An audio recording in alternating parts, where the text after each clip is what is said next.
Sometimes it makes sense for business owners to recapitalize their ownership in their company.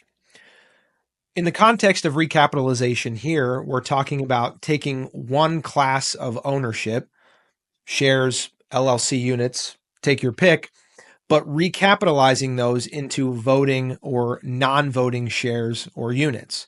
There's a number of reasons why some people might go through the recapitalization process. One of them is for estate tax purposes. If we have non-voting shares, those non-voting shares can get a valuation discount.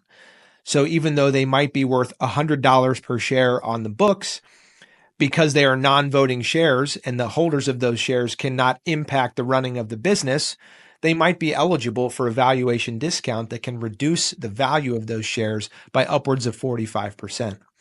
That means more freedom to gift those shares.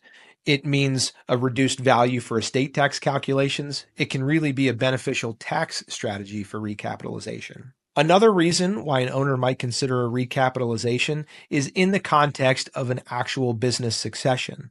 So while some owners will recapitalize for tax purposes, others simply recapitalize for control purposes. A reason why business owners will recapitalize their business into voting and non-voting shares relates to control of the company. While this can be done with third parties who may be buying into the company, it can also be done just in the context of estate planning. For example, somebody may decide to recapitalize their company into a small number of voting shares and a large number of non-voting shares and gift those shares to family members or contribute those non-voting shares to a trust for the benefit of their family members.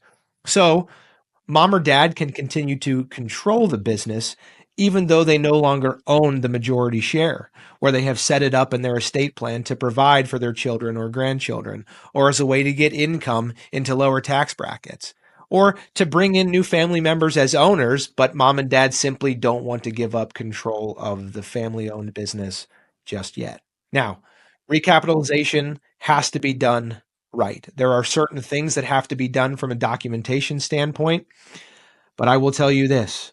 No recapitalization should be done without consultation with the company's tax advisor or CPA. There are certain tax elections and tax status that companies have where if the recapitalization is done incorrectly, the business could potentially lose its proper tax election and could cause tax issues on down the line. So proper documentation, proper consultation with all the professionals, both legal and tax.